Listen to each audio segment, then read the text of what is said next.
कुछ तो लोग कहेंगे, लोगों का काम है कहना. I'm one of those very few lucky artists. I've got to meet Mohammad Rafi Sahab. I got to meet Kishore Da. My heart was full of pride for my father. Yeah. That he's so loved by the Kishore Kumar. Not at all really interested in becoming a singer. Oh, really? No. What did you want to become? I would do it to make some pocket money. I used to sing as a kid. Imagine if the Saiyaara song was not sung by the singer who's actually sung it. When it was put out in Kishore Kumar's voice, that would legally not be allowed. Yeah. So it's more of a gimmick. If I ask myself, I'm not a big singer. And I very often don't realize what the fuss is when people want and they come take a photograph. I didn't want them to get into music. Oh, really? I mean, I wanted to them to get into whatever they want to get into. Generally, what happens is the father launches the son, exactly. right? The father will, I have my own label. Right. But Mahee has not sung anything on my label. Hello everyone, welcome to News 18. I am Titas Chowdhury in conversation with Shaan. Hello sir. Hi Titas. So lovely to meet you. How are you? I'm good. Pleasure's all mine. Wonderful that we can talk about this wonderful show and something that I'm very excited and also nervous about. Right. But, yeah, before we get into the show, I want to ask you, I mean, all the singers, they say that somebody like Kishore Kumar, the kind of impact that they have had on their careers, on their journeys. Can you tell me what influence did he have on you? Well, right from me deciding that I want to sing was thanks to listening to his voice, listening to his songs. And then through these years, whenever I'd be stuck trying to understand how I should, there's a new song, you read the lyric, you get the tune. Now you have to add a certain, your own little X factor into it. कभी-कभी वो क्या करना है ना, उसका एक प्रश्न चिन्ह रह जाती है कि इसको कैसे अप्रोच करूं. तो फिर कहीं ना कहीं मन में वही सोचता हूँ कि किशोर दा कैसे गाते हैं इस गाने को. और फिर वो, I get that answer through. So he's kind of inspired me to, approach a lot of songs that are absolutely new. Not that I would make his tonality, but just use his approach. How would he have taken the song on? Yeah. Right. I mean, he of course passed away before you started your career in a full-fledged manner. Did you get to meet him? I did get to meet him. Oh, you did? Yes. I'm one of those very few lucky artists. I've got to meet Mohammad Rafi Sahab. I got to meet Kishore Da. My father was a composer. Yeah. Yes, my father being a composer, they sung for him, and so I would attend his recordings, and that's how though of course I lost my father before Kishore Da, just about a year before that.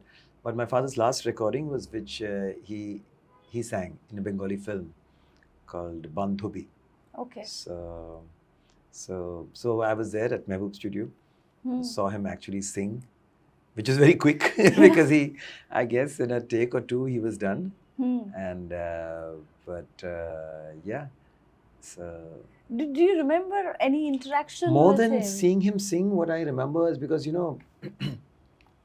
the way Mehboob Studio, the singer's booth is very cut away. So even if you're sitting where, first of all, we're not allowed to sit in the main hall because, in case as kids you make some noise, you do something. Yeah. So we are in a different standing area from where you can just see through two mirrors, you can see Kishore Da sing. And like I said, it was just, a couple of takes and the recording was done. Wow. So I think in about, because it was live, you Right. tuned the strings, 45 minutes it was done. Then That's I remember it. walking down with him, my father and him, it was raining outside and they were in one umbrella and they were talking, and I remember they were what you call in Bengali thatta yarki, a lot of camaraderie happening. Yeah. And I was just on another with my mother in an umbrella behind them, just seeing this amazing visual of my father, who was of course much junior to Kishore Da, and Kishore Da, sharing an umbrella and chatting and talking. So my heart was full of pride for my father that he's so loved by the Kishore Kumar. Right. So, but that moment I remember very vividly. I'm sure he then understood also that you do have the knack for singing as well, because you were always in a recording studio. Oh no! We were just there as Okay. I was too young at that point. Yeah. I was just 13. Okay. So, and also I was not at that point very not at all really interested in becoming a singer. Oh, really? No, no, no. What did you want to become? I would do it to make some pocket money. I used to sing as a kid, jingles and stuff. So get anything between 200 to 600 rupees Right. during that span of time. So that was the only exciting thing about it. And the opportunity was there because, my father being a composer, my mother used to sing in the choir. So we used to stay very close to Mehboob Studio and a few other studios then. So kabhi zarur tha, wo bacche wahan rehte the. Me and my sister Sagrika and me. So we were a gang of kids. Along with us, there was Anuragji's daughter, Kavita Podwal. Then there was Preeti Prachi, whose mother also was a wonderful singer. Okay. So it was just this bunch. Preeti Uttamji's Uttam Singh, the great composer, his daughter. So this was a group of kids who used to actually sing all the jingles at that time. Okay. Dhruv, Ghanikar, and there were a few of us. So, but never thought of that as a career or something that I'm going to sing. Right. But of course, at that time, listening to Kishore Das songs introduced me to Bollywood music because I fell in love with that voice. And I always thought that, it's so easy. He just sings, it's so simple. Yeah. It's only later, and now, especially now when I'm rehearsing the songs and I'm getting into the detailing and I'm realizing, oh my God, it's He made anything it but effortless. easy. Yes, Yeah. yes, it's deceptively easy. Absolutely. Actually, very, very, very, which is why there's only one Kishore Kumar. Very true, Yeah, very true. I'm going to come to this show now. Like you were saying that, in the past also there's so many singers who have really paid their homage, their tribute to Kishore Kumar, and they have done shows. What do you think sets this one apart? That's a pressure because, there are so many, especially around his birthday or through the year. If you look at the newspapers, every, auditorium in Mumbai and of course across India, you have these tribute to Kishore Kumar shows happening. And so when this idea struck me, I didn't think it over, honestly. I was commissioned by NR Entertainment, Namta and Rabbani. They said, okay, and Rabbani is my Guru Bhai, Yes. Usadji's son, Usad Ghulam Mustafa Qasam's son. So he said, okay, let's kuch show karte hain. So I said, you have something in mind? He said, jo bhi aapko karna ho. So we were in Dubai doing another show. I said, Chali, let's do a tribute to Kishore Kumar. So that was a good 3-4 months ago. Okay. Then I started working on, I thought it'd be simple. I'll go and sing my favorite Kishore Da songs. That'll be done. But then I realized if I did my favorite Kishore Da songs, that would go on for 2 days. Wo khatam hi nahi ho rahe gaane. Yes. Because I love some of his rarest of rare songs also, Yeah, something that no one's heard. And so then we had to break it down to how do we do this. So then I also realized that a lot of people who will attend this concert, in the past, वो भी किशोर दा के shows देखे होंगे, अमित दा कितने shows करते हैं. तो मैंने कहा अगर मैं ये कोई shows देख लूँ तो कहीं influence ना हो जाऊँ. तो मैंने एक तरकीब काफ़ी इधर उधर सोचने के बाद I figured कि it's not about just the song and the singing and the voice. It's about the nostalgia. It's about the memories that are attached to these songs of people at different stages of their lives. What this song is saying, the philosophy of the lyric, the soothingness of the composition. And that's when the pressure dropped a little bit that I do not have to literally mimic Kishore Da. I don't have to sound like him. Yeah. As long as I don't destroy his songs, I sing them with the same energy or the same sort of, vivacity that he had. And also rebring or recreate that emotion, that feeling, Right. that memory for the people who are here. Absolutely. So then that eased off a little bit, and then we conceptualized the show about the various moods that one can set through Kishore Das songs. Okay, very interesting. Looking forward. So there's to a that. philosophical section. There's obviously the romantic songs. There's songs that the dance songs. Then there are little games, interactive songs. Okay. Songs that are very आज के तारीख में क्या ऐसा गाना हो सकता है that you connect with, Right. that helps you go through a situation today. Right. Like say, today most of us are dealing with, say, trolling. Yeah. You want to do something and there are people who are going to say something and you get affected by that. How will Kishore Da come to your rescue? Wow, Yeah? that's very So you sing, interesting. कुछ तो लोग कहेंगे लोगों का काम है कहना Wow. छोड़ो बेकार की. So he said that so many years ago, you know. So let that be. So इस तरह के little games. I'll do the humming part. You have to guess which song it is. Wow, this is going to be an interesting one. Yeah. So that kind of stuff. So it's not just putting out the songs, but Yeah. also making it interactive and making the show in today's context. True, true. You recently said that, we saw this whole AI voice swapping thing that happened. Kishore Kumar's voice was used for this particular song. And, you spoke about it. Of course, it sets a dangerous precedent. That's a given.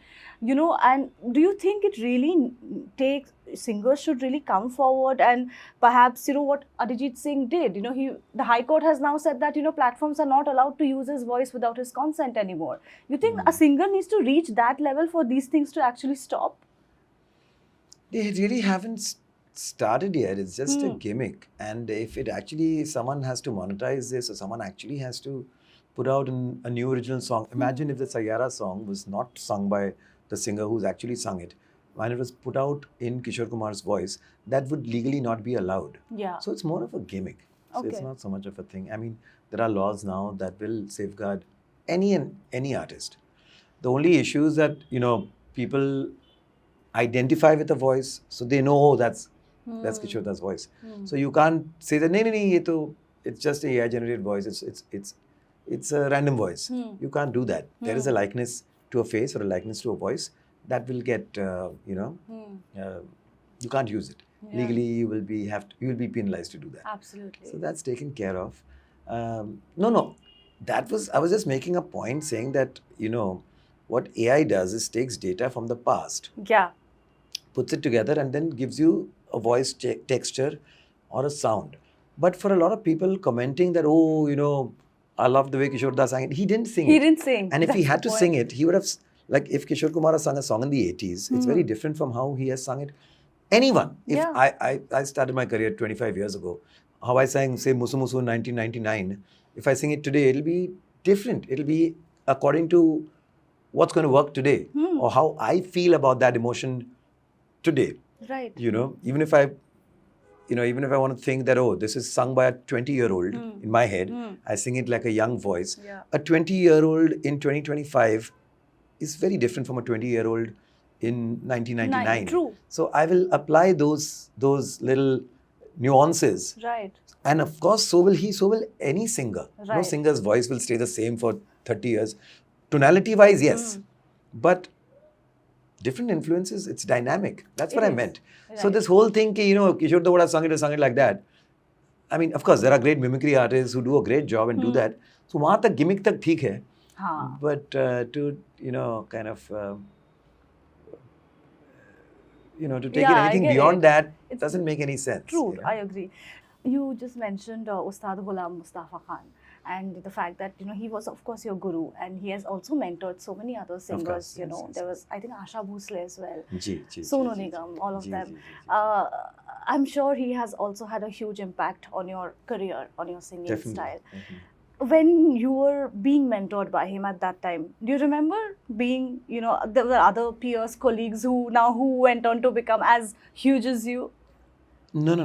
I of course, it was always one-to-one. He never had a community class. Okay. And but of course, I mean, sometimes Hariji is there, Hariharanji is there, who was probably his most closest and his most, like a confidant, not just like a literally like his eldest son, which Guruji's told me himself. And I got to meet him pretty late in his life, but being very close to him physically also, I got to spend a lot of time with him in his last years. So, and since I lost my father early, I really found him to be a father figure for me. And he never really discussed so much about how he's training other artists or other people. But of course, there is a long list of A.R. Rahman Sahab. Whenever he's in Mumbai, he would come for a class. And Manna De, the great Manna De. Even Kishore Da, Amit Da has done a few lessons with Ustad Allama Sabaq Azam. But he used to always say that I'm a, I mean, of course, I'm happy to share my knowledge, Yeah. but I'm a performer, I'm a singer myself. Right. I don't want to be stamped as a tutor or a teacher. So, and I mean, yeah, when it came to singing, you know, be it classical, be it, you know, that genre, he was untouchable, he was amazing. True. You know, yesterday only I was just scrolling through Instagram, as we all do, doom scrolling. I bumped into this reel of your son, Mahee. And you know, he said that when we were young, we were in school, we did not know that dad is that popular also. So, you know, when we went to school, other people started coming to us and saying, "Hey, your dad, Shaan," and all of that. We were like, one day, let's just go up to him and ask him. So he came to you and he asked you, "Are you really a big singer?" And you said, "Yes." And that's when I must have been in a hurry to get somewhere. So this is going to go on for too long. No, but were they like deliberately kept away from the fact that you are known just to give them a regular childhood? What was it like? Very honestly, and you know, a lot of people look at this as humility or something, which, you know, if I ask myself, I'm not a big singer. And I very often don't realize what the fuss is when people want, and they come take a photograph. Of course, I'm very gracious, very happy about it. But very often, I'm driving and my wife is like, "Oh, you know, those guys are saying, waving out to you." It's like, so I keep looking, गाड़ी में कुछ tire puncture है कि क्या है? But it's just that, you know, I've never taken this, whatever you want to call it, success or popularity very seriously, because there's a lot more to do. And I know that as a talent, I'm limited compared to many, you know, like we just spoke about Ustadji, we just spoke about my Guruji, we spoke about my father. There's so many people I know who you know, who I got lucky. And, you know, something about maybe my voice or something about my demeanor that people liked. And here I am singing for the last 30 odd years. But which is why with the kids, coming back to your question, while they were very young, you know, we did, I was pretty busy with live shows, traveling and everything of that sort. When they got to a certain age where, you know, we could say, discuss, talk, we had a lot to talk about. A lot of other interesting, fun things. There was never a thing about, oh, you know what, I sing and this is what I do for a living. And also the fact that, you know, I didn't want them to get into music. Oh, really? I mean, I wanted to get them to get into whatever they want to get into. Okay. I didn't want to influence their mindset. I get it. Okay. So if they're talking about sports, we're into sports. I also, of course, besides singing, you know, my mind's all over the place. So we discussed everything else and tried to give them a comfortable lifestyle and a good, sensible, you know, life lesson by not indulging too much into what their father does. Yeah, so I think that's how it was. Even today that Mahee is singing, Soham, my older boy, is producing music. But I want them to do that on their own. Like, Soham hasn't produced a song for me yet. Generally, what happens is the father launches the son, right? The father will, you know, I have my own label. Right. But Mahee has not sung anything on my label. Soham hasn't produced a song You for were me. very clear about it. I don't want to Yeah, launch I want them to do their own thing. They you know, they need to know what where they stand. And for the father to do it's very easy. But when someone else, like, you know, Mahee got a contract with Saregama, you know, and today they're spending that kind of money and time and effort on him. So I also know for a fact that, okay, it's worth it. He is good. As parents, we're always blind to the fact that our kids are the greatest. Soham is producing for almost every artist today. His studio is just here. Okay. So, you know, he's doing K-pop projects. He's connected with Savan Kotecha, who's one of the top songwriters in the world today. So I'm very proud of them that whatever they have done, and they can very proudly say this to anyone, that we are self-made. Absolutely. Father has nothing to do with what we're doing. That's, I'm sure, gives you a lot of pride. As we wrap this up, just one last thing to you. Since you mentioned, you know, the fact that your son is also, you know, this collaborating with K-pop artists, and, you know, I think the exposure in general for this generation is so much more, don't you think? It is. We have our Indian singers performing at Coachella, performing at the Tonight Show. Sometimes do you look back and think, I wish we also had gotten this kind of an exposure? I did. I didn't exploit it. Oh. I have probably done more collaborations than any Indian artist with any international artist. I've done a song with Blue officially, as in we have it. We spoke with them. We did One Love together. We did Michael Learns to Rock. I did a song with Michael Learns to Rock. I was a part of the John Lennon tribute project. I have a song with Samira Said, who's a very, very big singer in Morocco. Yeah. Moroccan Arabic singer. Sporty Spice has done a rap on Tanha Dil, which is out officially.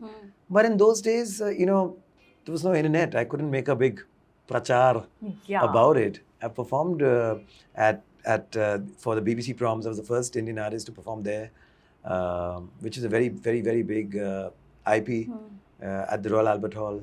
So yes, it's happened.